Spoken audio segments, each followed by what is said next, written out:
Okay, so clutch is now finished and ready to go on the bike. So what I've done is I've got the clutch hub and I've put that back on, and that meant I actually put the electric start back on and the electric start cover, and then I've done the carbs back up, and I actually managed to put the cover back on with the electric start on. So if you do have an electric start, that's probably an easy, I've not done that before, it's actually the easiest way of doing it, putting the electric start on the cover and then putting the whole lot on. Then the thing to get your head around with the clutch is that this is just a cover. It's just held on by those 3 bolts. There's no oil in there. The only reason this cover is there is really to protect the clutch, keep it dry, keep it away from rain and stuff. But there is no oil in there. And it's a difficult one to get your head around even for me now. But that is dry. So that is just shoved on, 3 bolts. Then the clutch hub is back on. And I decided to reuse this clutch hub. I've inspected it and I think it's fine, so I've reused the hub. That goes on. Then I got the locking tool and locked the hub back on and put some Loctite on this nut and tightened it up to, I've forgotten, I'll tell you in a minute, I think it's 68 foot-pounds. Because there's no lock tab on that, so it needs to be done nice and tight with Loctite. I also fitted a new rear chain because the other one was definitely worn, but I inspected the gearbox sprocket and I decided that that was fine, didn't need changing. So I've left the gearbox sprocket and I've just fitted a new rear chain. I think the old one wore out because I simply didn't grease it often enough, because I haven't done that many miles, but it was very warm. Okay, so that's all ready now to fit the clutch, and so we've got the dear old heavy lump clutch here, and it just slots on to the clutch hub. The main thing to remember when fitting the clutch is to fit the pull rod. Don't forget to put the pull rod in first. I know many people who've done that. They put this on, they've rebuilt all the primary chain case, and then they realised they forgot to put the pull rod in. They've got to take it all apart because obviously it goes in from the back of the clutch. And that's pretty well, centred. It's not perfectly centred, but centred enough to build, and when I operate the clutch the first time, it'll centre perfectly. Now, as I was saying, this is all dry, so in fact you've got a big gasket on here, but there's only 2 areas that actually seal the oil. That's around the oil pump and around the main bearing here.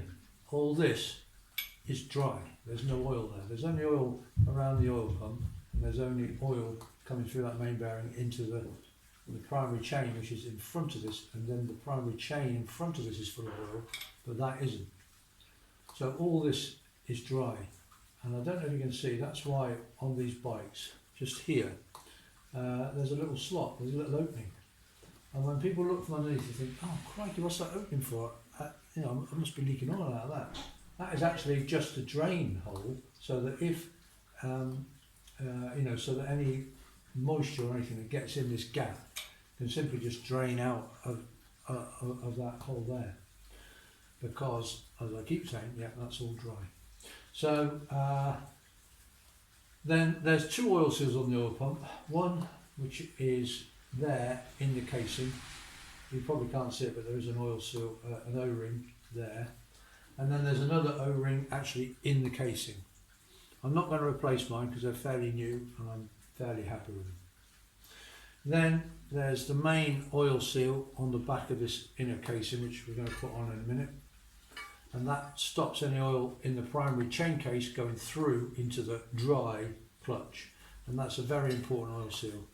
I'm going to double check that, but I'm pretty sure that's okay, but if that's any doubt at all, replace that, because it is prone to leaking, and obviously it's a real pain. And then if oil does leak, it goes through into the clutch, and then the clutch starts slipping and you've got to take the whole lot apart. And last time I looked, I think it was 87 quid for a new clutch plate. I mean, you can get them relined, but a new clutch plate, 87 quid, blimey. Yeah, so that will go on there. One thing to note is that I was watching the Triumph Enthusiast videos again, and they recommend putting an O-ring on the back of here as an extra so extra security. I've decided not to, but just to mention that is recommended. That's going on there, and okay, so shortly we'll put a gasket on, and then that'll go on there. Right, I'm getting ready to put the inner chain case back on. I don't think there's anything particularly to note. This just slides on the oil pump idler shaft, and then we'll do the various nuts up. So I've just put well seal around the main bearing, around the oil pump, and also around the breather, because that can leak a bit. I haven't bothered putting well seal around here because of course it's dry. And so we're just going to slide that on, hopefully too much to do. Hopefully without too much to do. That's it, and it just comes up to the oil pump there. It's just going to slide over the oil pump. Okay, I just need to tap it on. I'll tap it on in a minute.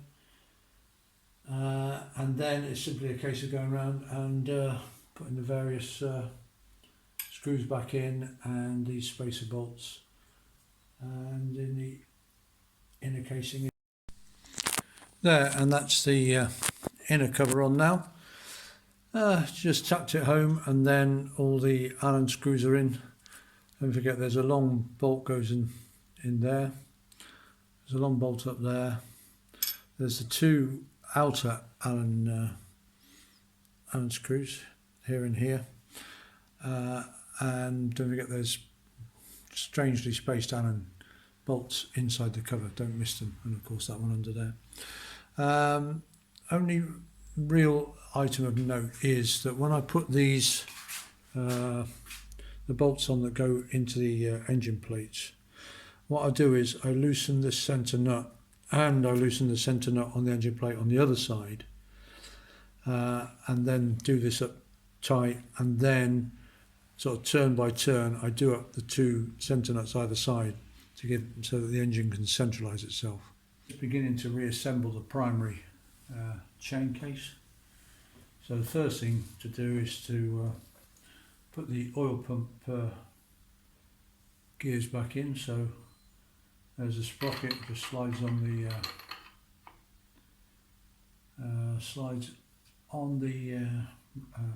crankshaft.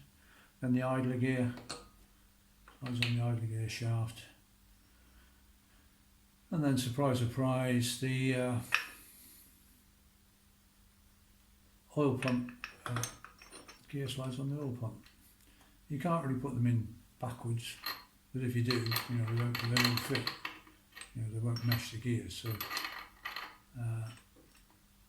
pretty straightforward. Then we've got the diamond-shaped locking washer, and then I'll put some Loctite on the nut, do that up, and then obviously bend the lock tab over. Then the next thing is to put this strange pipe on, and that's the extra feed for the primary chain. The idea is the oil collects in there, runs down, and just drips onto the primary chain. The thing to really notice is these three holes here.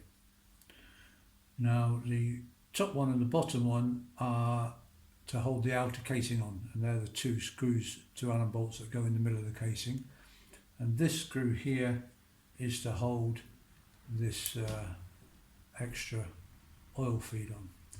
The thing about them is that they will leak, because let's have a look, these two go through into the clutch. They're not blind, so oil can get down the threads and into the clutch, and then these two they can leak out along the shaft of the Allen bolt and come out in the middle of the primary chain case cover.